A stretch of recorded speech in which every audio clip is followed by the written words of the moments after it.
But no, there was like, so what we were saying earlier on is that like the guys typically, like speaking, will feel roughly the same every day. So our cycle's 24 hours. Yeah, and I wake up next to my husband and I'm like, oh, it's still Charles. I wake up to myself and I'm like, God damn it, who is she today? I'm inside of Who is this imposter? Wow. No, I'm like, which one is she today?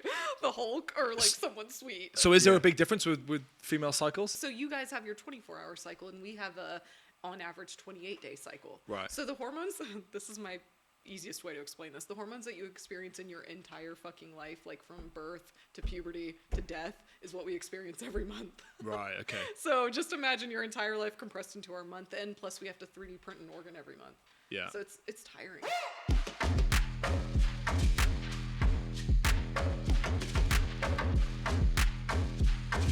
So you've blown up on the internet of late, like, and what would you put that down to? It's crazy. I mean, I looked at YouTube yesterday.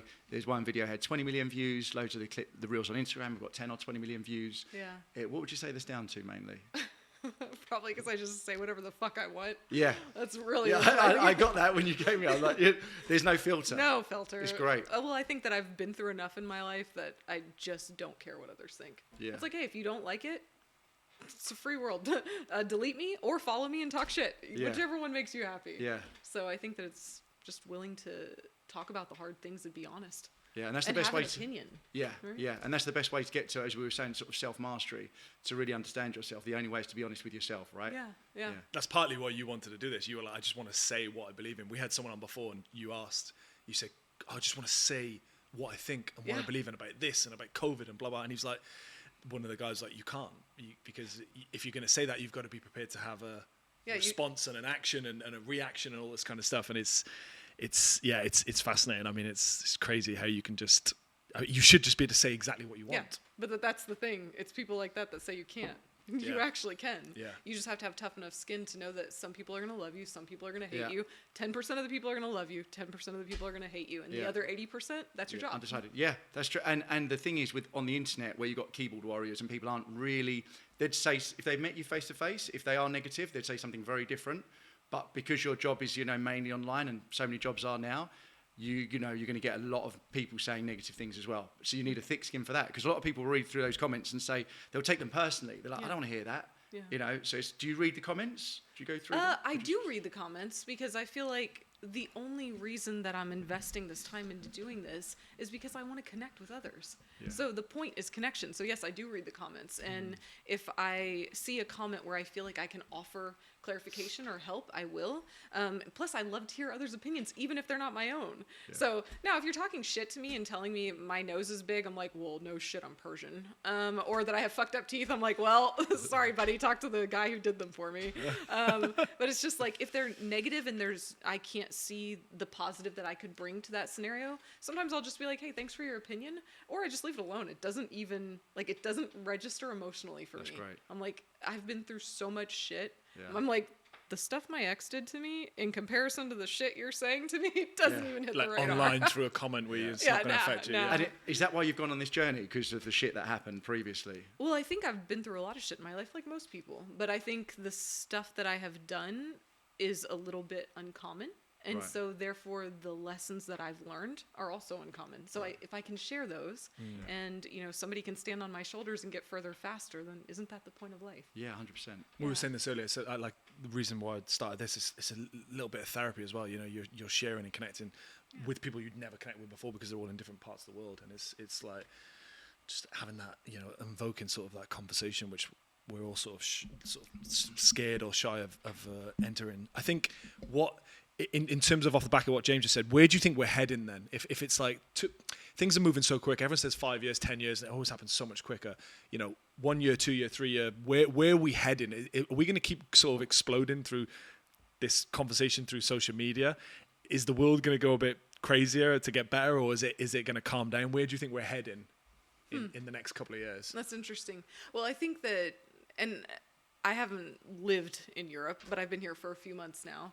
I feel that we kind of watch the pendulum swing. So, people used to say stuff. Sometimes if you watch a movie from the 80s or 90s, you're like, oh shit, when they make jokes on there, like that would never be okay now. Never fly. But I think it's just pendulum swing, right? And so now we've swung so far to where it's like, oh my God, don't offend anybody. And then now there's people like me that are like, look, I'm just going to fucking say the truth. My truth. Yeah. And so I feel like it's kind of coming back. And that has to happen. In order to make corrections, usually you have to overshoot.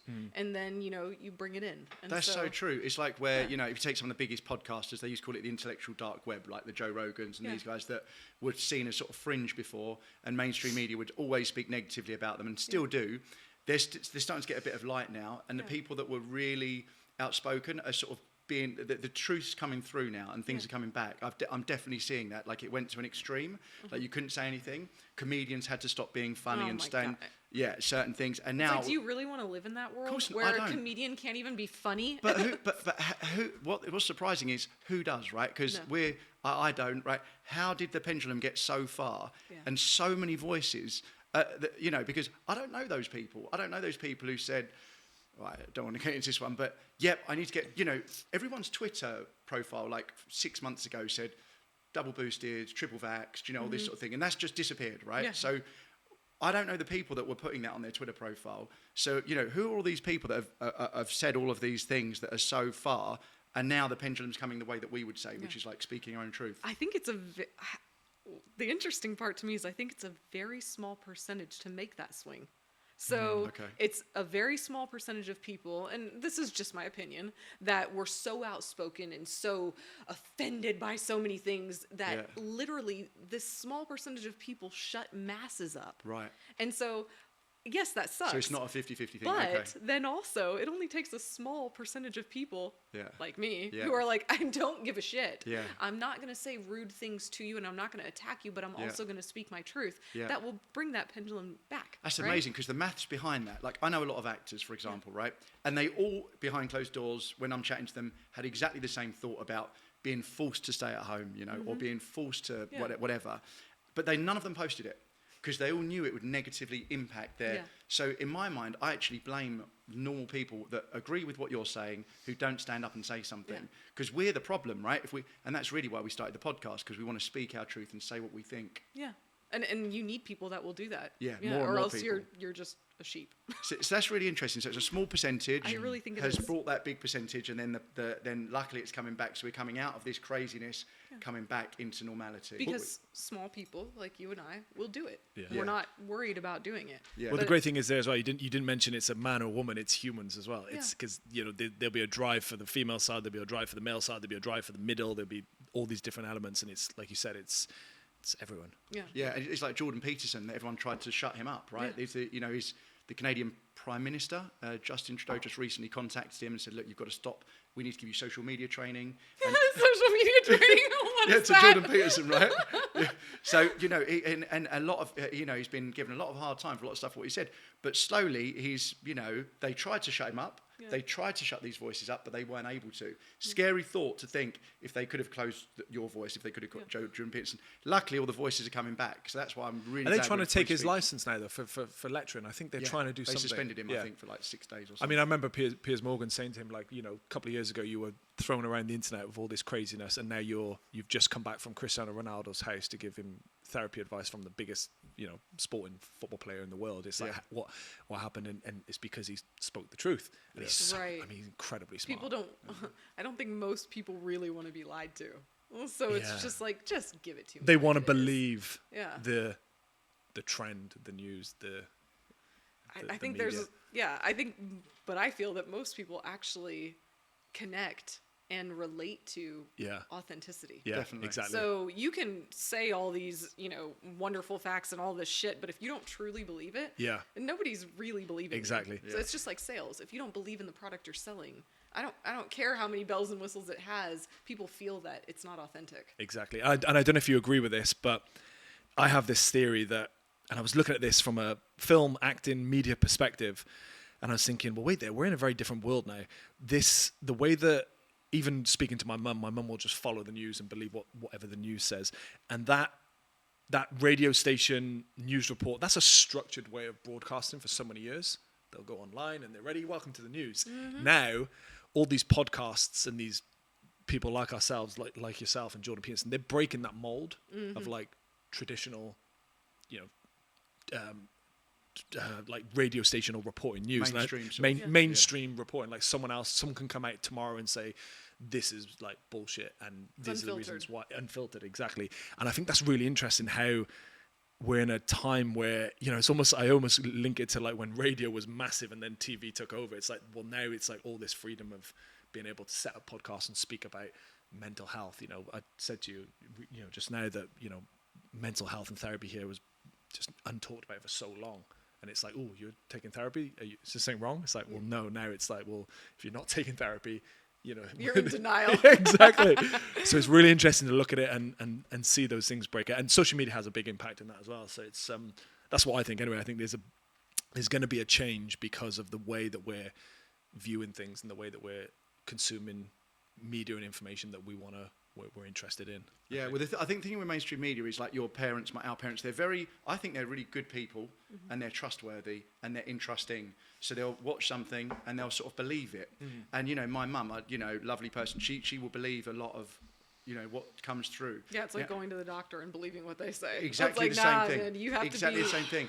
And as a scientist or as a questioner, you read this stuff, and when all this came out, I just wanted to question it for myself. Yeah. And luckily, the information's available online. I mean, imagine you lived in a country where they stop internet access to certain websites. I mean, I've just recently in Cuba, fully communist country. I was there like a month ago. Like, you can't get the internet hardly anywhere, you know. So, and they cut off a lot of the websites. So, you know, having that mainstream media kind of.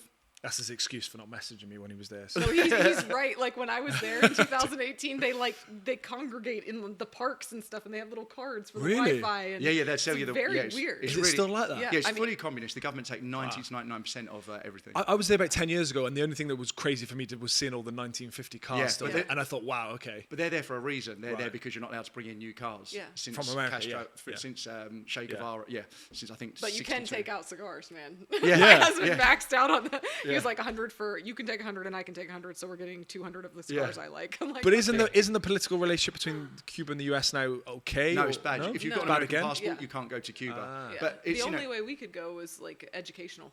Right. And I think that was when Trump was in, so I don't know if it's changed now. But. Right. No, so if you've got an American passport, generally speaking, you can't go in. It's really hard to get in. Obviously, I don't have an American passport, but yeah, at 1 p.m, about 90% of Cubans get rations. So it's like pretty poor. It's really poor. Like really poor compared to most other third world countries I've been to. But yeah, with the mainstream side of things, I think I heard about 10 years ago, a lot of them changed their sort of sector status from news channels to entertainment channels. So they don't have to be as truthful as they were. Really? And there's been studies done to show they actually use a lot of clickbait. So it's true, whether you like it or not, that they like to show polarization. And with a lot of things we've seen, these big things, whether it's COVID or Black Lives Matter, whatever it is, there's a lot of polarization that's caused between these platforms. And I'm starting to see, like, online, coming back to us little bit more, is there's a lot of stuff. If I'm a guy on my TikTok, on my Instagram, I'm getting a lot of, obviously because I'm looking at it and the algorithm's good, I'm getting a lot of sort of male-orientated fed stuff about relationships. And I'm sure as a woman, you'll get, and I'm wondering if they're trying to cause like a polarization, because it's the last people to go for, isn't it, the genders. Okay. Have you seen that a little bit? So you think that they're egging on this gender war? I do. I do.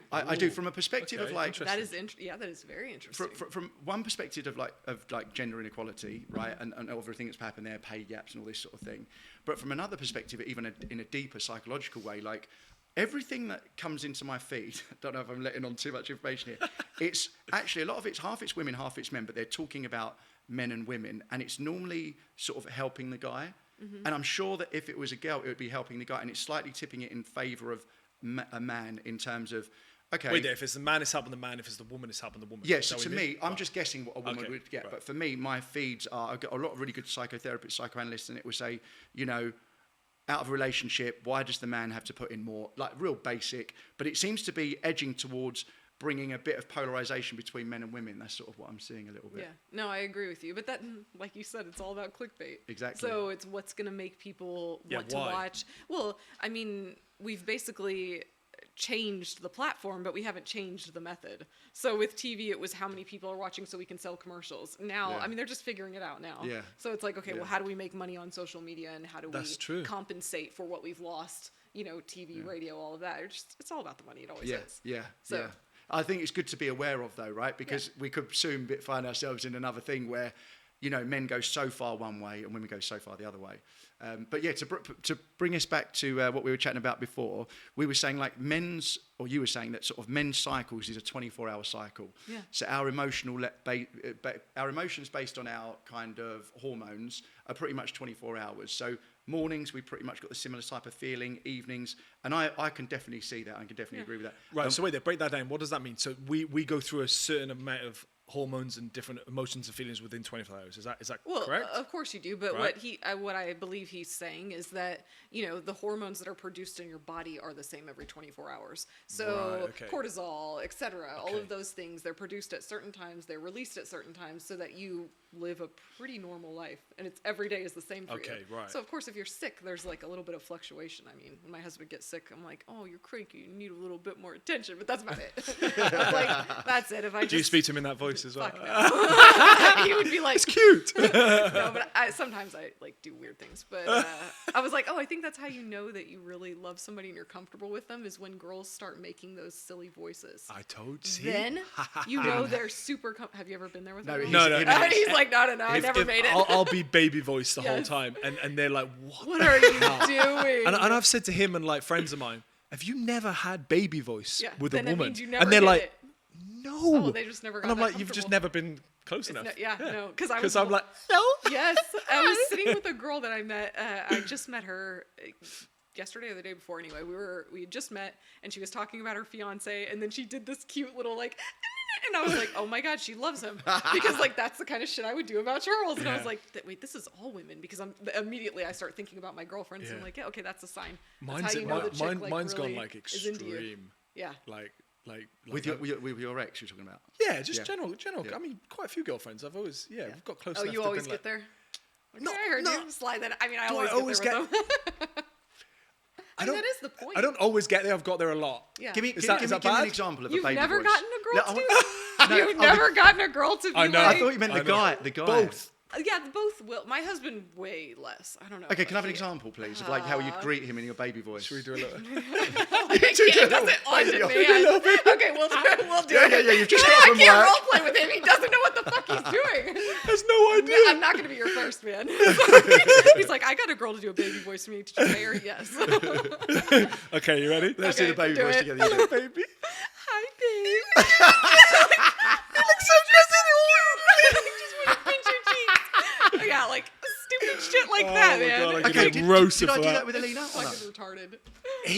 He's always baby, but it's like, hey baby, and Hey, that's babe. it. Hey baby, hey baby. You say baby hey or baby. you Yeah, say babe? baby. Yeah. Oh, I don't want to be called baby. Yeah, it's weird. I like When he babe. says, I'm like, I've not I done get baby. that. I get that. Babe. Yeah. Yeah, you're not a baby. Yeah, I've not done baby before, but yeah.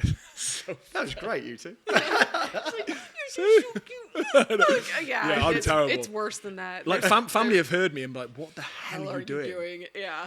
I Like, don't it's know. just- It comes out naturally though. It's like, wow, this is weird. There's also like, Yeah, you see a really I agree with cute that. kid, you want to pinch their cheeks for some reason. There's a name for it. It's like an actual documented thing where like things are so cute you want to be aggressive. I'm like, that is weird. I don't understand it though. I read about it once and now I've forgotten the details. But yeah, that's why There must be really like wanna a pinch scientific, kids. some sort of scientific approach to that. Yeah. So I'm very creepy. get very close, very cutesy. I can't say baby voice like in that way. No, but then maybe because my ex's English wasn't great. That could be a part of it. Maybe I don't know. Not making excuses, but there's a part of me like not doing it. I've got like screechy high voice. Like, No, everyone's mentioned it about him because him and his ex, they would go, they're talking like babies together. Yeah. But you know, they never argued either. Yeah. Well, never argued? Never had one argument in 4 years. Yeah. That's interesting. Yeah. Yeah. It was the only person I've been with. I've never argued. Yeah, never argued. Crazy. Yeah, that is. All the others have been very different and gone through a set of arguments, but this one was it was weird. So I'm still digesting it. Processing it. That's a really Do you good. feel like she helped you to grow if you never argued? Yeah. Really? Yeah. So I she mean, just did it I'm in a not really I'm not a smooth big way. arguer anyway. Like me and him don't argue. I've argued with pretty much every one of my friends over something good, something bad, something work You just or told this. me you were not a big arguer. Yeah, but I'm you not. argue with all of them. No, but in terms of like, Like, I've we're saying argued that? with friends and girlfriends over something. Oh, okay. But when you go to the extremes where you haven't argued with someone over a long period of time, Nah. yeah, it's a bit. And I Oh, so I don't you know. so you bickered. Yeah. There's a delineation for you. So bickering is like a snap back and forth, whatever. Yeah. But an argument is a long period of Yeah. time. Oh, okay, yeah. Yeah. No, I don't do that. That's It's- too much energy waste. But with my ex, we just never argued once, ever. There was just an understanding. Do you want to do this? Okay, cool. Do you want to do that? Yeah. And it was just, I don't know. Interesting. All right, so on that 24-hour, right? We're back to it. Back to it. Yeah, I'll bring us back. Whoa, I could chat that to was you a big days. circle. So yeah, that was a big. That was a big yeah, circle. I want to bring it back. You know, We'll leave that lingering. We'll leave the. we can come back to the baby talking later. But no, there was like, so what we were saying earlier on is that like the guys typically, like speaking, will feel roughly the same every day. So our cycle's 24 hours. So, you know, when I wake up, I pretty much do always feel the same. Oh yeah, And I wake up next to my husband and I'm like, oh, it's still Charles. I wake up to myself and I'm like, God damn it, who is she today? I'm inside of Who is this me. imposter? Wow. No, I'm like, which one is she today? The Hulk or like someone sweet? So is there a big difference with female cycles? Is that where we're Shitting getting? me? Well, yeah, it's I- like have the you menstrual dated a cycle. girl? No, but I want to know what the scientific differences are, or the actual like apart from having period and hormones and everything. But what's That like is the huge difference. That's the big Yeah, difference. yeah, That's yeah. the only difference. Yeah. No. It's like, so you guys have your 24-hour cycle and we have a, on average, 28-day cycle. Right. So the hormones, this is my easiest way to explain this. The hormones that you experience in your entire fucking life, like from birth to puberty to death, is what we experience every month. Right. Okay. So just imagine your entire life compressed into our month end, plus we have to 3D print an organ every month. Yeah. So it's tiring.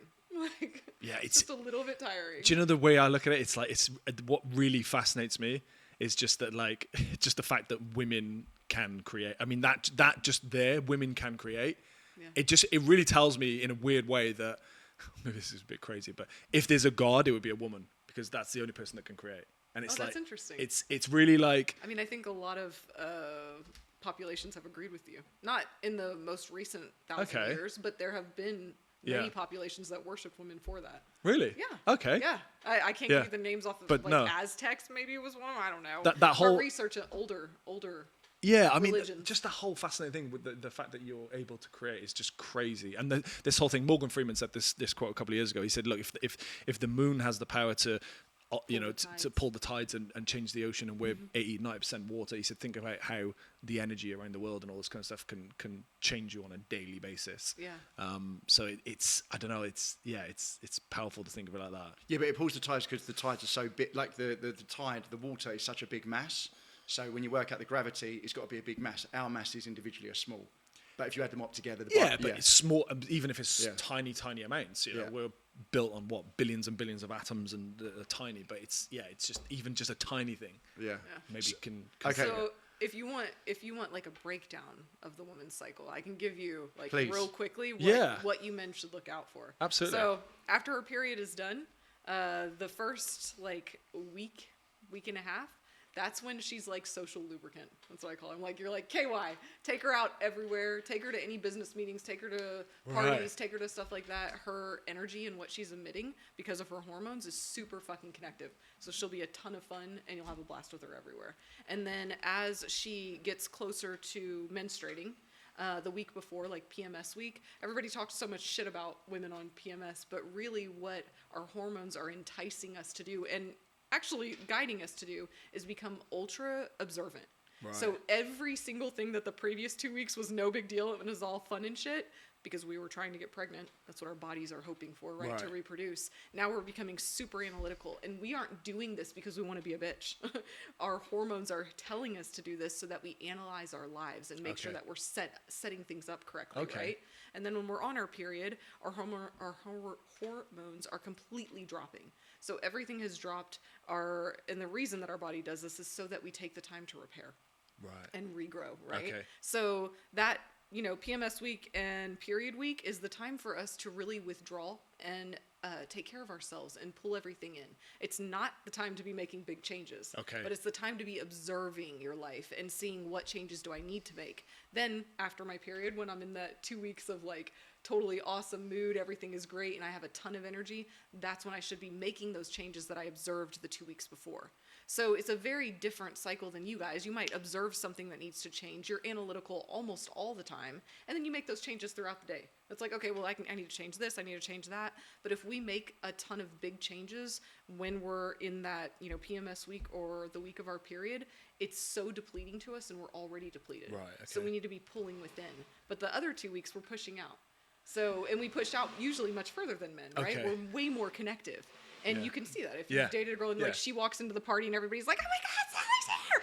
And they forgot that you were even with Sally, Yeah, right? yeah. But those 2 weeks were super connective. Where does the stereotype, and maybe it's not true, where does stereotype come from then? Where, if a woman's like crying or anxious or ratty, the stereotype is, oh, well, she's on a period, or she must be, where does that fit into the cycle? Well, I think that what they're observing is she is probably PMSing, or she could also be on her period and she's overextended herself. Right. So the way that the world is set up is not set up to accommodate our cycles. It's set up to accommodate men.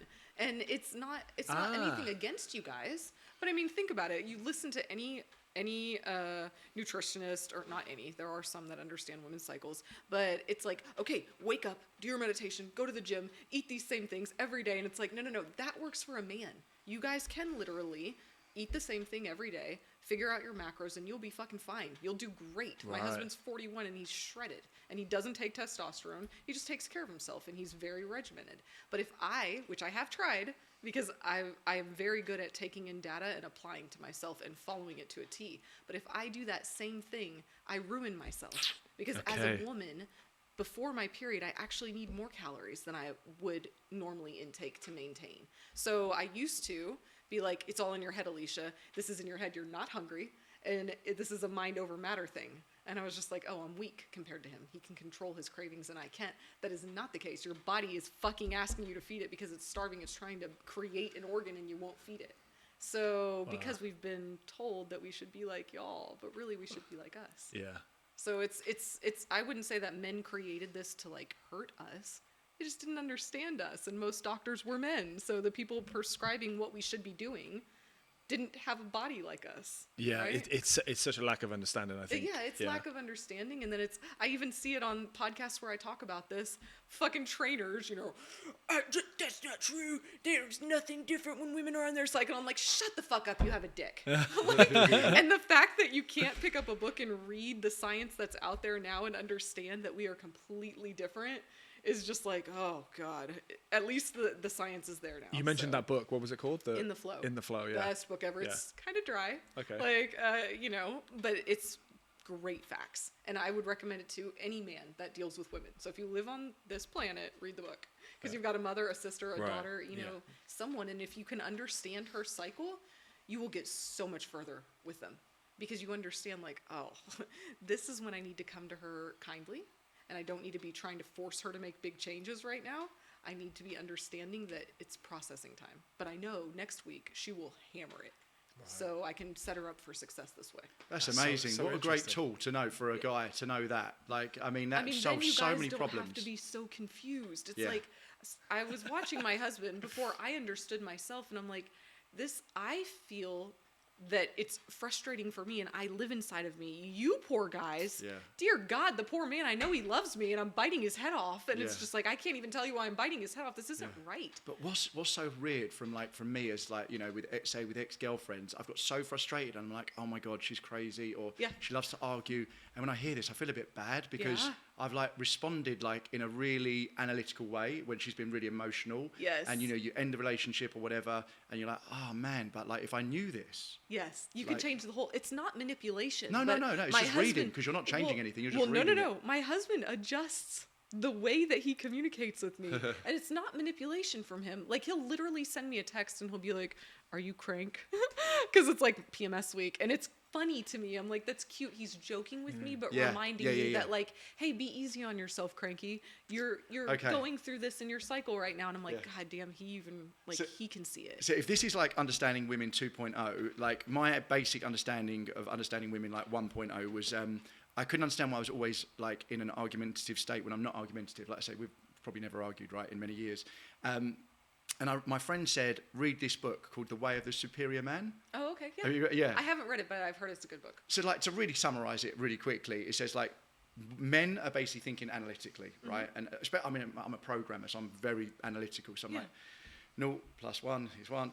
Right, really 1 like, + 1 is always 2. always, yeah. And it said that your girlfriend or wife, your spouse, she is, when she's arguing, she's emotional, right? Because whatever is happening is hurting her. Didn't mention anything about cycles, actually, but it said, like, she... The biggest thing. Yeah.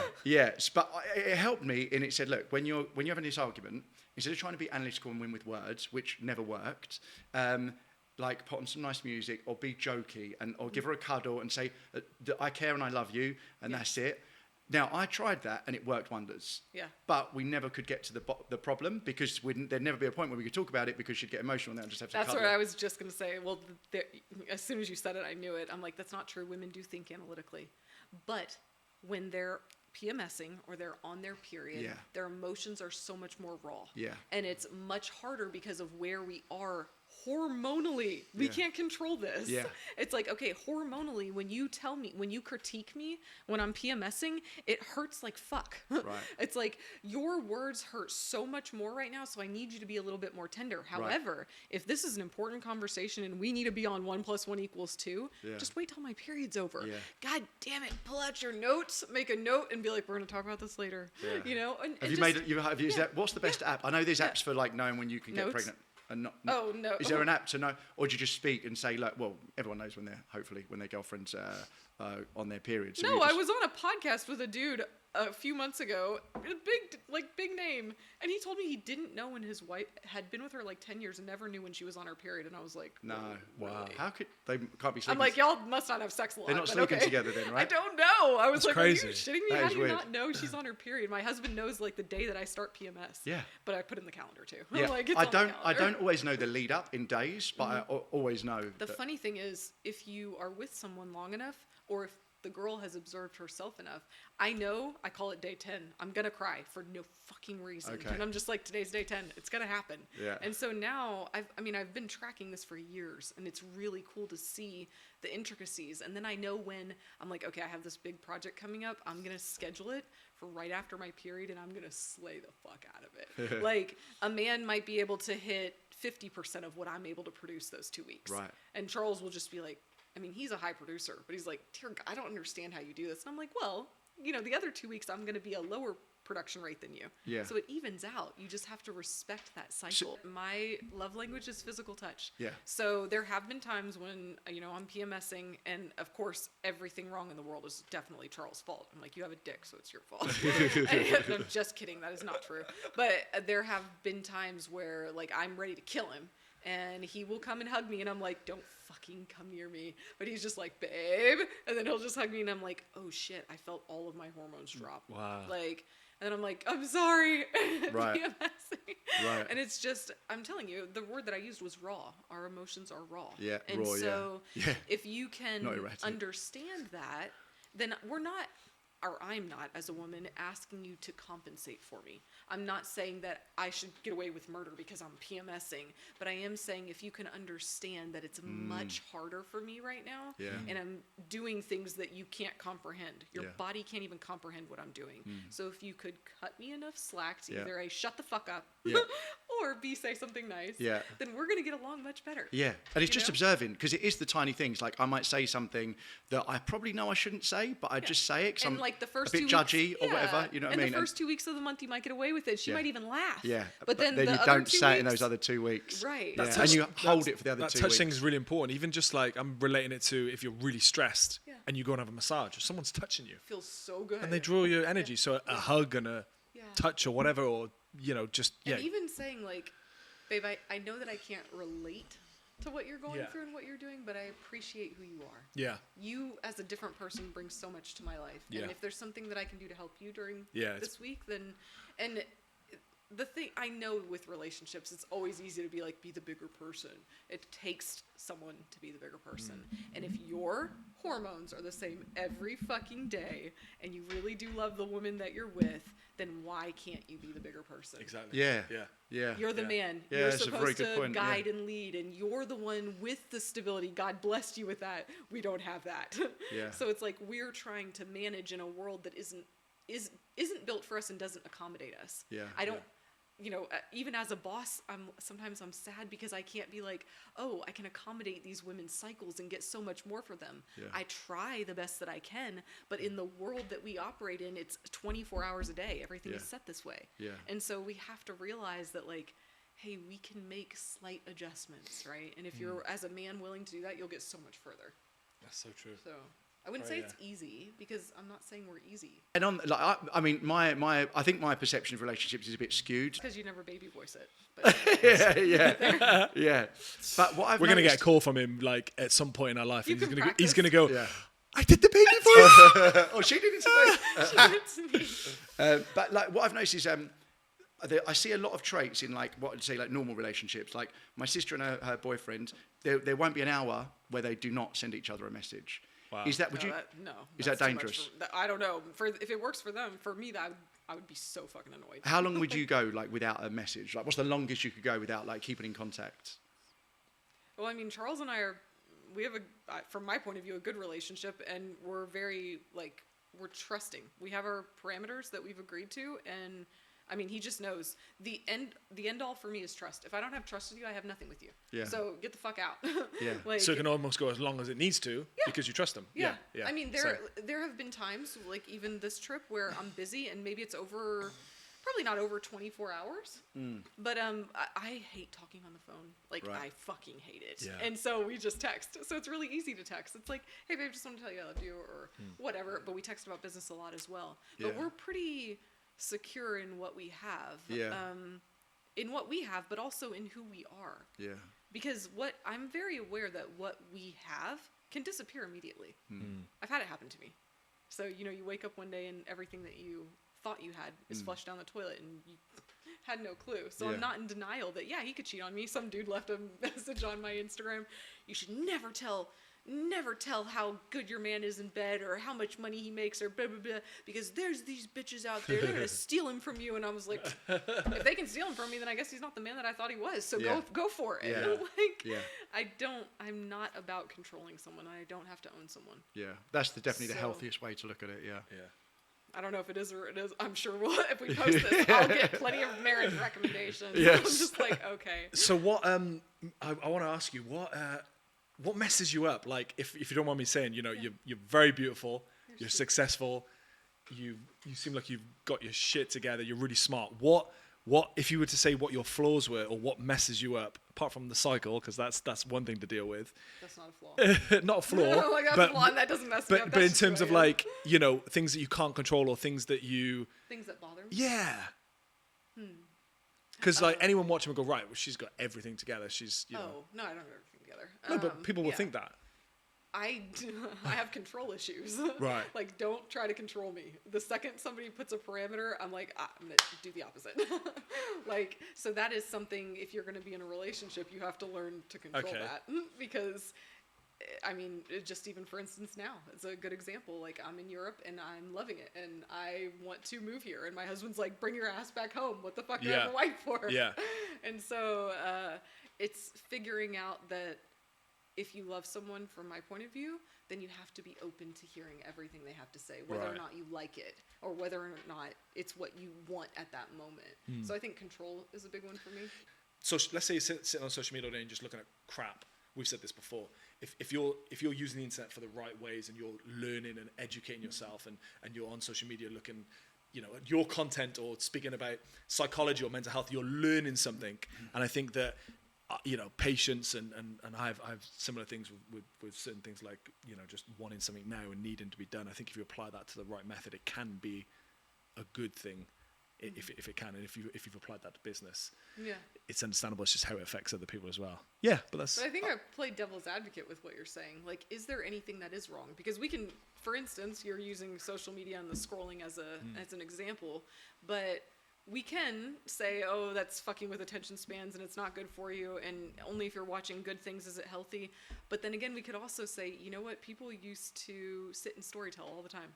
They were doing the same thing. Yeah. Storytelling. Same and thing. so even if you are just scrolling on the internet, if that's what your body needs for you to calm down, if that's your down, who am I to judge you? Yeah. I don't know. And we have to be so cognizant, especially of the younger generation, that we aren't raised the same. So we don't understand what they're going through. Like, I watch my kids, and it's just really interesting to me to see that if I don't judge them and I don't put my ideals and thoughts on them, but I give them the opportunity to learn my value system and then see how they apply, it's shocking. I'm like, you guys are fucking awesome. And I don't really have to teach you and show you and force you. And no, I taught you values as a young child. Those were easy to teach. And then now I just observe and watch, and it's given me such a closer relationship to them. And they're flipping it around and showing you things as well, which is great. So much. Yeah. They teach me so much, and I'm just like, I think that we sometimes as humans have a hard time understanding that we might not understand why people do what they do, but that doesn't make them wrong. Right, yeah. I've got so many questions for you based on everything you've been saying. I just want to fire them I'm out. sorry, you're so patient. See, he's so patient. No, I would have been like... I got so many. But then I was hoping it would come round I to wanted like... Elisha to give you some advice, because you don't want children. I'm like 50-50. If you don't want them, my advice is if you don't want them, do not have them. Okay. That is the biggest fucking mistake people make. And Yeah. just like, But I find every woman that I meet, let's say when they're 30, they pretty much, I'd say 99% of them have wanted children. And I'm not, obviously you got to look after yourself, but I also want, the person I'm with to be happy as well. So What if someone close to me, like if I say, okay, he doesn't want children, but if he has children, it'll make him happier. oh, well, it's going to make you the happiest you've ever been and the saddest you've ever been. So you're going to get both extremes from kids. Right. Yeah. But I feel like if you should always stick to what you want. Will they make you happier? Yeah, in most cases. I think that there are times that they will make you happier, but I said I didn't want kids. Okay. And then I had them because my ex decided he wanted them. Okay. Oh, wow. Yeah. How many do you have? Do you have two? Two. Two, yeah. Yeah. And I love my kids. They're fucking amazing. Yeah. But Look, he's looking for this. Yeah, just put that caveat in there. And we don't take it back. We always ask a man, so it's really nice to ask a woman. Yeah. But let me tell you, the person that you have those kids with, you will be stuck with them until you die. I like that though. So, do you like that? I just want to be with one person. I like that old romantic thing of like one person for it. I've not managed it yet, but this whole thing of like, look, maybe I'm really unrealistic, but everyone's like. Maybe you've never had a psycho in your life, but okay. I have had many psychos, yeah. You want to be stuck with them for the rest of your life? That's what I'm telling you. If you have a kid But with maybe they were someone, just on the wrong part of their cycle. Oh, God. well, for me, he was a man, so he wasn't on the wrong part of his cycle. He's like, he's really nice and good. When he's like, if he's single and he's like, if he's single and he's talking to one girl, it'd just be talk. Even if he's not with them, even if he's never seen them, I'm like, James, you can talk to a couple of girls if you want, or if you want. And he's like, no. Why? I think I just focus on this girl and focus on one person, one girl, or woman. I like how he says girl. I know. One girl. Yeah, girl or woman. Where are you from?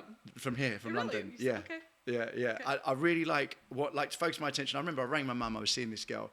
She said, "Oh no, nothing had happened. We've been to the I cinema." love it the way he does that as well. He calls his mum. And my It's mum goes, amazing. my mum goes, just James, don't get with anyone, don't sleep with anyone, don't do anything, because if she finds out, while you're seeing her, you look like a bit whatever. So I stick to like just one person, and obviously that's when I get a bit, So you just took your mom's input only on this?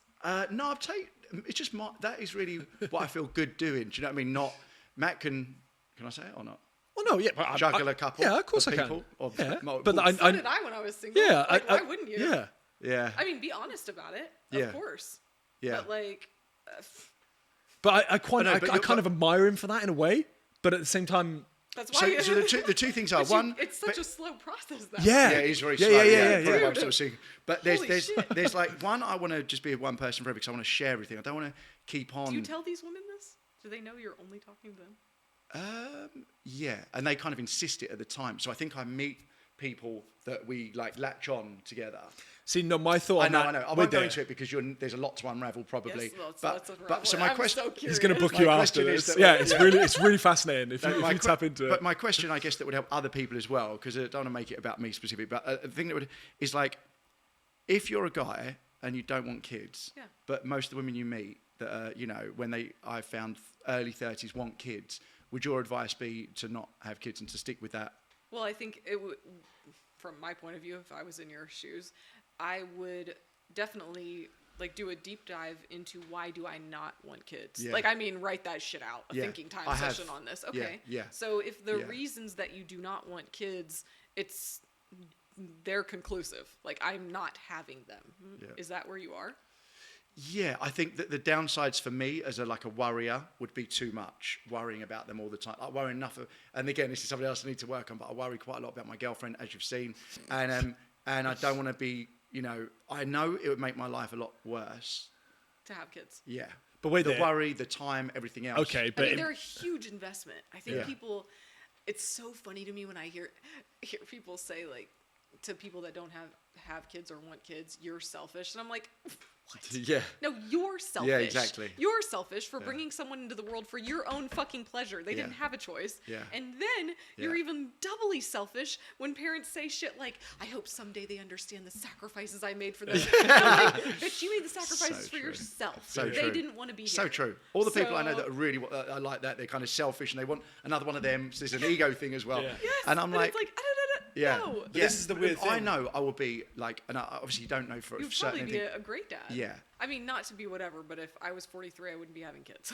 Okay. I'm like, for my own personal reasons. And I'm such a weird case too, because of the way my child rearing scenario has gone. But for me, I'm 37 years old. My son is going to be 15 this year and my daughter 13. wow. And it's so much fucking fun. Yeah. Wow. I'm like, man, I wish you would have had a different dad. But you guys are so much fucking fun and I'm still young. Would So you have Yeah. more? Yeah. No. No. No. Okay. That's great. They're like mates now. Oh my Yeah. god. Yeah. They're That's so good. they're smart as shit. They're fun. They Yeah. want to go do things, and Yeah. I'm young enough. I can go do all Yeah, of it. yeah. With them. Come to Paris with yeah. me. You can Oh, say- yeah, we did. Well, we were here for 40 days this past summer Oh, together. okay, Yeah. okay. And it That's so was cool. such a blast. And I mean, we did anything and everything we wanted. And Yeah. it's just like I'm not tired. Yeah. So I Yeah. can keep up with them. I can do those kinds of things. Plus, like, I think because I appear younger, Yeah. like my son talks with me about sex. He talks with me about what his friends are doing. He talks with me about, and it's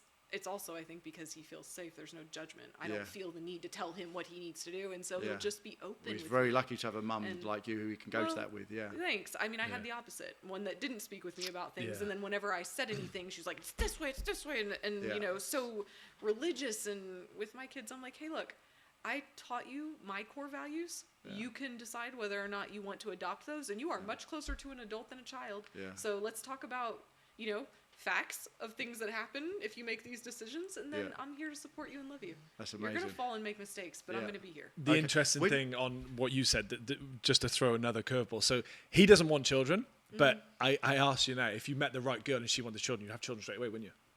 No, I don't think so. Because No? so much has got to Well, change. But Yeah, Okay. and what he's saying is, I mean, I hear what you're saying.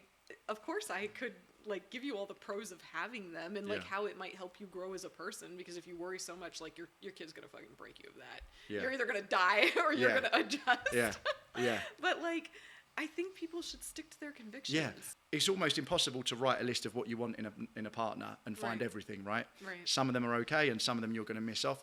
But do you find like writing a value system down is a good idea and sticking to that? I remember a therapist I had said write down everything that you know is okay and that you're happy with in a relationship. Like, okay, you're happy to not say goodnight before bed every night like you two. Is that what you do? You set these values down when you mention Yeah. a value system? That's really interesting that you say that. So I think you can do what she's saying, and I think that limits your prospects. But for me, my value system is like integrity, excellence, honesty. I have core values for myself as a person. These Right. core values don't change. Right. So my desires, my likes, my whatevers, those change frequently. Yeah. Because I am a dynamic person and I like change. Some Yeah. people don't like change, and so it never changes, right? Yeah. But my core values have been the same since I was a child. I Right. don't really understand why I have these core values, but I Yeah. admire them in myself. I like them. I'm not changing them. Yeah. So what I was looking for, actually, I wasn't looking to get remarried. We can go on that story if you want, but his core values are the same as mine. Right. So his level of excellence that he requires of Right. himself is what I'm talking about. Right. So his level, Okay. So your value systems are They align. They align. Okay. excellence, So honesty, morality, truth, Yeah. morality. Those core values that I have Yeah. align with the core values that he has. Right. So whether or not we are on the same page as far as whether we say good morning or good night. So my dad's Persian. That's a very big deal. Like, that's a respect thing. When you get up in the morning, Yeah. you say good morning. Yeah. And when you leave the room, you say good night. Yeah. Charles doesn't do that. His family doesn't do that. And Okay. when at first, I was like, you guys are so rude. Yeah. Like, I don't understand how y'all are so rude together, like so Yeah. rude to each other. And he was like, it's not rude. It's just what we do. And I'm like, God, okay. Manners, people. Yeah. But I've come to understand that if Charles doesn't tell me good night, Yeah. like, he knows it's a thing for me now. Right. So he will say, he will try to do it, but sometimes he misses it. And I don't take offense to it because I'm like, it's not his blueprint. Yeah. He's doing it to try Yeah. to accommodate me. Because for me, I'd go Integrity. for specifics. Yeah, but yeah, that will it's- encompass these right, little ones. integrity, honesty, excellence. Those values Yeah. encompass every decision I make. Right. So before I make a decision, I see if they align. Right. And if you make it so complicated, you can't even stick to your own values. This is the problem I did. Yeah, I Yeah. wrote such a long list down of trying to Yeah. stick to this value Yeah. system. Yeah. Okay. And also, then you cut yourself off from the joy of maybe you don't think you like this. Like, we'll use OnlyFans for an example. Yeah. No, she can't do OnlyFans. She can't this. She can't that. But if what you really might mean is she can't do OnlyFans if she hasn't spoken with me and we haven't agreed upon what she's doing. Yeah. So it's Yeah. where you might be cutting yourself off from cool Yeah. experiences unknowingly. Spontaneous. Great you idea. know. And would you say you see? It's a personal question, but would you say you see life as a series of relationships or like just one? Because when I said like one person, you both looked at me like, because it's like, I find that like a little bit depressing. Like, you're going to be with this one person, build all these memories and have all this stuff, and then you're going to emotionally together, and then you're going to like leave it and then move on to someone else. But is that a better way, smarter way to look at life, do you think, and relationships? I mean, I think we're all here to learn different lessons. And so we're all going to experience different things. But I saw a video the other day and I was telling him about it. And I thought it was so cool because what it was talking about was the evolution of us as human beings. Right. And the gist of the video was that every 7 years we're evolving and changing in dramatic ways. Yeah. So we have an option. We have the option to either allow ourselves to have multiple relationships with different people to accommodate this personal growth, right? Because I might have a relationship with my high school boyfriend and in 7 years we aren't even on the same page, Yeah. and so now I'm going to switch to somebody else Yeah. and have a new relationship that better matches where I am at that point. Yeah. Or you can stay with the same person Yeah. and have multiple relationships with them. Yeah. That's harder. Yeah. Because then you have to evolve and grow together. Yeah. And then every 7 years, if that's what it is, you have to figure out, hey, do our desires and our goals still align? Yeah. Because not only does it take core values matching, which is what we talked about, then the second part to that, from my point of view, to have a successful relationship is that you guys are going the same place. So Charles and my core values align 100%. We have never had a problem there in 12 years. However, do our goals align? Our goals have aligned for the last 12 years. Now I'm feeling like, ooh, I might want to live in Europe. That could be a huge disalignment, right? Yeah. I don't know if that will be the case, but it doesn't matter if our core values align if our goals don't align and I want to live in Europe and he doesn't want a wife in Europe, Yeah. right? Yeah. So those to me are the two major things that you have to think about when you're building a relationship. We see all these clips online and they get, a huge amount of traction, a huge amount of views. Everyone's really interested. People agree with what you're saying. How did you get to this point? Well, I graduated high school at 16. I went to 2 years of college. I moved out at 16 too. So Okay. I've been taking care of myself for a long time. Went to 2 years of school. Then I got a job making $100,000+ a year at 18. And I was like, why the fuck would I finish this degree? I'd make less doing the degree. What was that doing, the job? Just business. Oh, the job was sales. Okay. And so I was making a lot of money. I met my ex in high school. Where So is at this 16. now? Which part of the States? Texas. Texas. Right, Mhm. okay. Yeah. And we got married at 18. Right. And then we had our first kid at 22, second at 24. I found out he was cheating on me 3 weeks before my daughter was born on Mother's Day weekend. He was in another state with another woman. Yeah. Oh, shit. It was definitely I was just like, Wow. what the fuck? Did you end Like, it there? No, because You had the baby there on the way. I had a baby on the way. I had a 50-pound son who's huge for his age, and he still is. And I knew I'd have to have another C-section, which means you can't lift over 10 pounds for 8 weeks. Right. So to me, it very much felt like I was a beaten dog and in a cage. Why would you have to have a C-section, if you don't mind me asking? Well, my son was 10 pounds, 23 and a half inches long, couldn't fit. Oh, shit. And so C-section with him, you have a C-section with the next one. And you can only have 2, right? See, that you can't have No, 3. you can have more than that, but it's dangerous. I thought you could only have 2. Yeah, no, it's dangerous. But I also probably could have had, if I would have been mating with someone smaller, maybe I would have had smaller babies. Yeah. But my son just, my body couldn't accommodate him. Right, okay. Wow. So, but that being said, I don't remember where we were going with that. You said lessons learned, I think. What brought you to here where you are? Up until that point, I had blindly followed. I thought, if you do everything the way you're told, and my family was super Christian. So, when I got married, I was a virgin. That's dumb. If I'd have fucked some other dudes, I never would have married him. Yeah. But, okay. Because you would go But to hell. you if met him when did you were that. 16. How old were you when you married him? 18. Okay, Yeah. okay. So I think that kind of shattered my view of everything my life had been built on. And so instead of trying to piece everything back together so I could keep that facade, Yeah. I just let it all break. Right. I was like, fuck this. And then I went and made my own way. Right. And so for me, that's where all the trial and error came in, because I went against everything that I had been taught. And so I was the type that, you only date one person and you have to, and then I dated tons of guys. And I was like, I don't know. And I told them all, I was like, I'm never getting married again unless I meet someone extraordinary. And the weird thing is they probably actually love that, right? Because they're like, There's a I clip want on her. this shit. Guys would get so strung and they want to marry. And I'm like, what is wrong with you? I just told you, basically, I'm a man eater. And now you want to...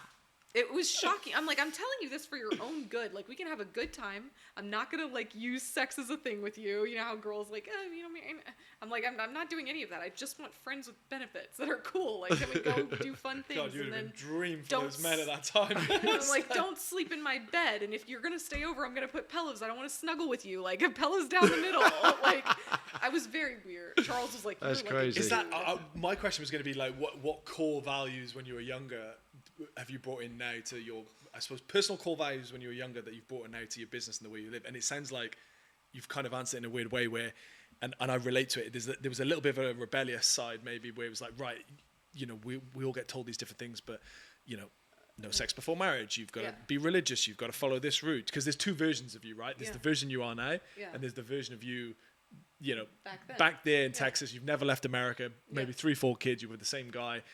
It's, do you think that's down to a kind of rebellious nature in a way? And obviously for a positive reason. The way that I felt was, hey, look, I did it your way and it completely fucking backfired. Yeah. Okay, yes, yeah. So now I'm going to do it my way. That's and good. I just kind of was figuring out, what is my way, right? And so I told you, I met Charles 6 months after I had gotten divorced. Yeah. And he was such a different type of person than I'd ever met. And I was like, this guy's cool as fuck. He just does whatever he wants. And literally, he was hot too. I'm like, okay, really hot and really good in bed. And he didn't try to control me. Yeah. And I was like, oh, this is sweet. I had my bakeries. I would work. Those 3 things, yeah. Yeah, I was like, this is great. I would work all day at my bakeries, be with my kids. And then my kids would go to my ex's over the weekend because that was, busy time for me at the bakery. I would literally call him at 10 o'clock at night on Friday, Saturday, and Sunday and be like, hey, where are you? Wherever he was, can you be home in 45 minutes? He would go home and I would get what I needed and then I'd leave. And he was fine. And I was like, this is fucking awesome. I could continue this forever. But then we became best friends. Yeah. And I was like, he's smart.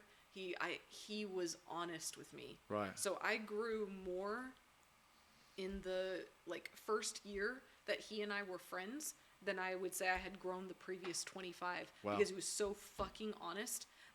Anytime he saw me acting out of alignment with my goals, he would call my shit. Wow.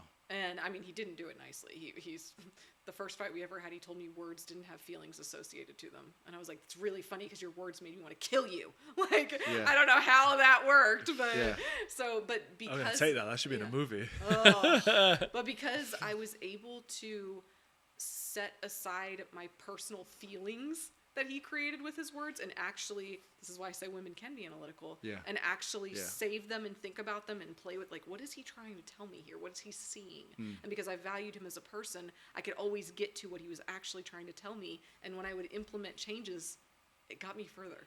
And I was like, holy shit, you are, like, he became my best friend because he was willing to be my mirror. I read earlier on that awakened feminine is a mirror to the shadow of the masculine, or something along those lines. Something like when a woman's really like awakened and understands herself, it like reflects all the things that you can worry about, and it helps you fix those yourself. Yeah, it's very similar. But I think that's the same in a good man. Yeah, like that's what he was doing for me. Yeah, and so I think I told him that I loved him at like 6 months. We weren't even together, and I was just like, by the way, don't get all fucking weird about this, and you don't have to say it back to me. I was like, I just really love you, like as a person, and I knew then that I would love him forever. That's the best. That's the best way to tell someone you love them. Yeah, I was just like, I mean, it's not like I wasn't like, I'm not you. trying to get I love you back. I'm just telling you, like, as from a human being to another human being on my deathbed, regardless of what happens between us, I will always be grateful for you. It sounds like saying this is such healthy stuff. Yeah. Like, I love hearing this because it just sets you on the line of like. It's like if I say to you, "I love you, bro," it would be the same thing. Like it's like a best friend kind of thing. If you believe what you read on the internet now, the typical thing for like a woman like you, let's go back to that point in time, or even now, you're going to have 20 guys in your DMs, and the idea is that most guys do not have 20 girls in their DMs, right? So there's this. That's what. Is that true? What do you think? No, I think y'all have game. Okay. It's funny because I asked my friend's ex-girlfriend the other day. I was with her and she's, on Instagram, and I said, I bet you've got like 30 guys, she's got a big Instagram profile. She's a model. She's, does all these things.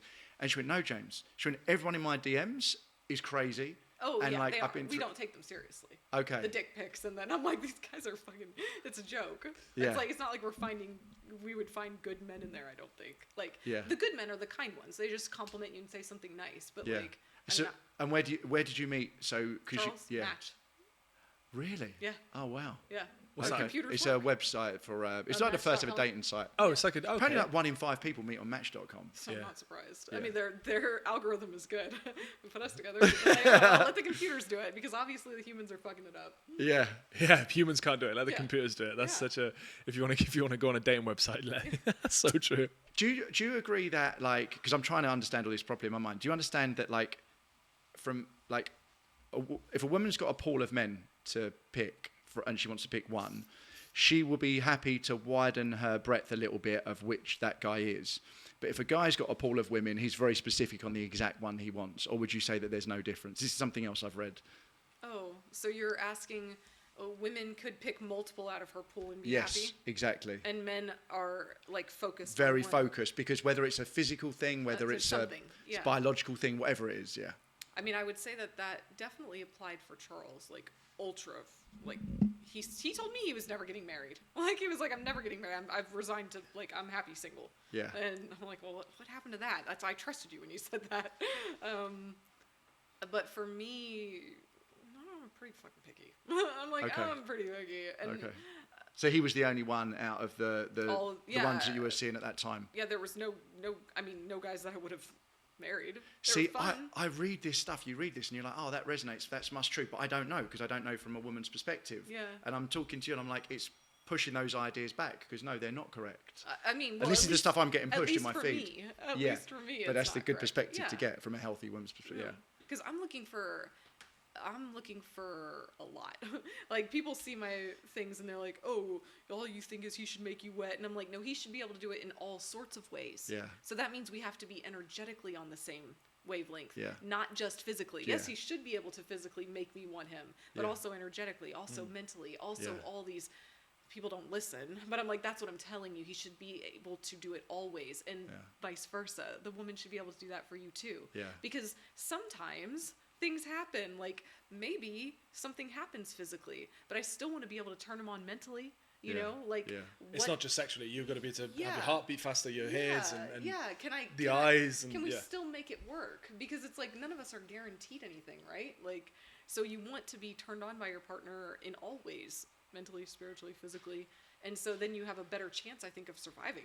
Yeah. It's like if it's only sex, or if it's only, well, mentally she gets me and we have such great conversation, but you don't want to fuck her physically, like, that's a problem. Yeah, of course. At least for me it is. No, I agree with that, yeah. So it's like, because then she's not going to feel fulfilled, or vice versa. You won't feel fulfilled. She might love you for your intellect, and she might love that you have money and can provide, but if she doesn't want you physically, are you going to be satisfied with that? Because you know she doesn't. Yeah. Is there an order of what's important? What's important? It's different for and everyone, where does sex relate on that? Oh, yeah, I think that's, like, it's fluid. Because what's important at the moment, you know? Yeah, like for some women, like if you're super rich, that will turn them on. Like that's on a one scale, right? Yeah. If you're super good looking, that will turn someone on. But I think you've got to get a bit, like most people, you probably need a little bit of sprinkling of all of that. Do you think the importance is different though? So what I'm saying is you might get with, a woman might get with a guy that's super rich but bad in bed. He might be terribly poor but amazing in bed. Like, what is there a level of importance, or is it just different for everyone? Yeah, I think different for everyone. Yeah, it's your value system, whatever it is that you're looking for. Yeah. Would you say, okay, so there's some great conversations there about, you know, about relationships. In terms of like meeting someone for the first time, okay, Match.com is one way. Well, I don't even know if people still use Match. I've never heard of it. I'm like, no, it's huge. Yeah, it's right. Like, it was the biggest one. Wow. Yeah, it was the biggest one. Yeah, I don't know if it is anymore. Yeah. It's like what? But yeah, there's other ones now. But would you say like approaching someone in the street, in the cold, walking down in London, you know, and someone walks past you and you think they're attractive, you're not in a night setting, there's no alcohol, would you say it's appropriate for a guy to approach a girl in that setting? Heck yeah. I had like quite a few guys do it to me in Paris over the summer. What do you say today? Granted, I'm married, but it's like, it was such a compliment. Okay. Like, oh, it's so sweet. And my daughter was with me a few times, and she was like, why do they think we're sisters? And I'm like, they're lying, babe. They don't think we're sisters. Who's your older sister? Younger sister. Like, but I thought you were like, no. But I think it's a compliment, and I also admire that takes balls. Yeah. It's like that takes balls to walk up to somebody you don't know and give a nice compliment. That's great, because that's great in terms of if you're scared of rejection, if you're a guy, the woman's actually going to enjoy the compliment as well. My middle ground on that though, because I've seen him do it, is okay. Yeah, it's sweet and cute, but if you're single, and I suppose you can answer both questions, does that being cute and sweet is there's a difference between like, okay, well, let's go for coffee now then, or let's go meet now. Would you do that? Yeah. That there's one stage of... Maybe not right then, but because I'm probably, if I'm out, I'm headed somewhere. Yeah, but it'd be like, okay, well, let's exchange numbers and maybe, okay. Or I would probably not give them my number. I'd be like, oh, go to my Instagram. Yeah. And then that way, like, I can scope them out too without it being, like, I don't like to give my number away. Yeah. Also, but London's just a colder place become like that. Paris is a bit more open. America, in most places, states I've been to in America, are a bit more open and friendly. London's not that friendly, I've found. Really? Yeah. No, I think it's great. And I think I do this with people as an exercise for myself, and I teach my kids to do it too, that if you energetically feel beauty, you should always compliment. It's uncomfortable. It's like, oh, it's uncomfortable, but you're making other people happy. When you see beauty, that's expressing love. If you just keep it all into yourself and you won't express it, you're taking an experience from them too. Wow. They could have had the experience of feeling valued and beautiful, and then who knows what them feeling that you're passing good energy, so them obtaining that energy from you, what do they do to the next person because you were willing to step out of your comfort zone and say that? It's like smiling at someone. If you smile at someone, they're going to smile back. They're going to smile. So they might smile smile's always a good like little feeler, isn't it? It's a halfway point. It's a smile, and then but I think it's also hard to know for a lot of guys what to say, because if you're in a coffee shop and it's quiet and there's lots of people there, it's very easy to know what to say. Exactly what you feel. Yeah, exactly. Yeah. So with my kids, that's what I teach them, and I do it so that they can see. If I see a girl and I think she's beautiful, usually there's something about her that attracted me, her hair or her smile, and don't compliment their fucking clothes. You do this really well. Yeah, he does this really well. You can do that really well. You're analytical. I can't do that. Like I wouldn't go up to a girl and say, hey. Oh, I mean, depends. But he's quite good at being able to go up. No, only because when I was sort of going out a lot, I was like, right, I wanted to stop drinking, and I couldn't do it. And I think this is the thing. I think, and maybe you have a skewed view because lots of guys come up to you. How do you know lots of guys come up to me? I think they do. Huh? but I think like most guys that I've met are like very scared to approach women, like and like your heart beats and everything else, and they won't. And I just it would be I say to my friends, go and talk to her. No, I can't tell her she's gorgeous. Like all my close friends.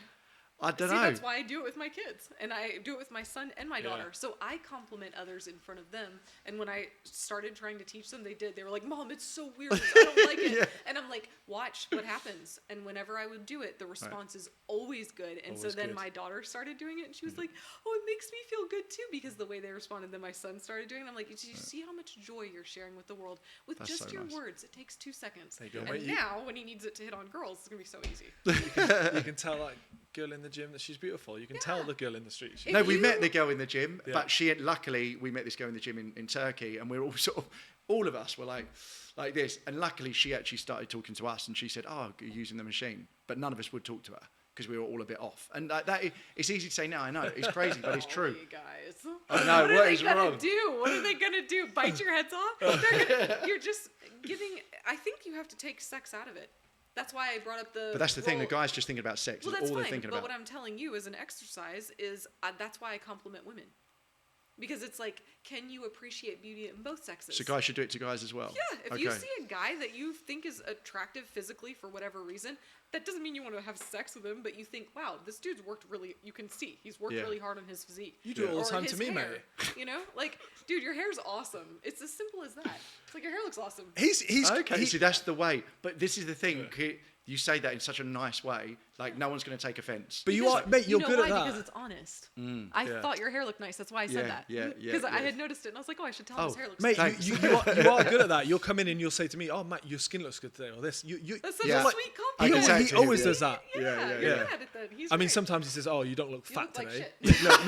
No, he'll be like, "Oh, you don't look that fat today," but like, That's what that- are you, 100 that's k? that friendly mirror. Yeah, that's it. Fella, yeah.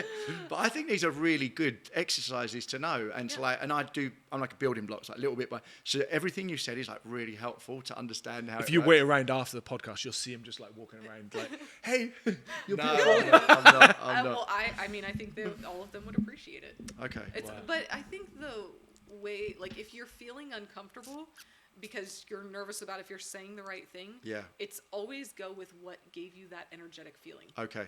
Because then that's true to you, and they will feel the authenticity in your compliment. Yeah. Yeah. So Otherwise if you're it's just fake. trying to find something to compliment, but it's when you see beauty and you physically observe it and you realize it, then compliment. Okay. So I don't go around looking for people to compliment. No. But as soon as I do go around looking for beauty, that's my goal in life. Oh, really? How many beautiful things can I see? How many things can I see that bring me joy? Yeah. Because and people fall into that. Yes. Yeah. That's really weird because I'm thinking about my past relationships now, and they've actually, most of them have started from that. Me like going, "Oh, I have to talk to this person, or I have to tell this person something," even though the other 9 times or in the 9 circumstances I wouldn't. But this time, and I will. ended up, Because energetically, you saw something that was beautiful. Yeah, I really respond like that, especially energetically and chemically. And all there's so many areas to it, right? Because then you've got the guys I was just with in the Caribbean who are all from New York, and they're like, they wouldn't be seen dead talking to another, because I'm not cool to them, right? They're like, they think they're too cool for school, and they just wouldn't talk to a stranger, and it's just people in their group. So there's all these different reasons, but I think it's lovely. I think all strangers, not all, but everyone, if you feel the need, you should talk to people, and because you just might become friends or whatever. So I do think you should, but there's a lot of reasons why people aren't. The more uncomfortable it is, the more I enjoy it. Yeah, the more. Yeah. I'm like, oh, I will talk to anybody. Just, especially if I feel uncomfortable, then I will make myself do it. Do you like that? Do you like that Yes, feeling? because that's me expanding my comfort zone. Yeah. And it's relating directly to energies, which I really believe in. Yeah. Yeah. If I said to you, it's flipping it a little bit now, anxiety is the future, depression is the past. What do you think of that? Of the problems that people are having. Is Yeah. that what you're saying? Yeah. So anxiety is the future and depression is the past. I mean, I think that there's a lot of anxiety. A lot. Yeah. I don't know if there used to be or if I'm just more cognizant of it now. Yeah. Depression. I completely agree with that. I'm Yeah. extremely conscious of anxiety. Everybody is Yeah. anxious. And so sometimes I wonder if it's just a label, like, because people are labeling it now. Like, oh, this child has anxious disorders. I'm like, shut up. This child is just normal. Let the child live. Stop labeling everything. I think that that to me has caused a lot of problems.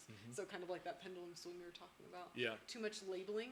It's like navel gazing. I don't know if you guys use that term. Okay, it's like, it's kind of a silly term, but navel gazing is like, looking at your belly button, but you're so like concerned with yourself that everything is just all about you. And then because you're spending so much time thinking about yourself, you just become so self-evolved that you can't see the beauty in the other people around you. Navel gazing. Yeah, there's two things with that I've seen. Like if you're an actor and you're in your own head because you think about yourself, as soon as you put all your attention and focus on the other person, you start thinking about them and not yourself.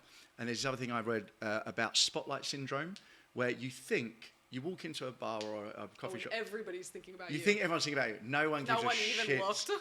Yeah. Or they might, but no one gives a shit about you because they care so much about themselves. Yeah. And you're like, you could literally go in, run up, jump up and down, scream, and probably people won't really care or remember. Yeah. It's this spotlight syndrome where you think, but they think in their mind everyone's looking at them, but it's not. So you can kind of really get away with anything, I think. Yeah.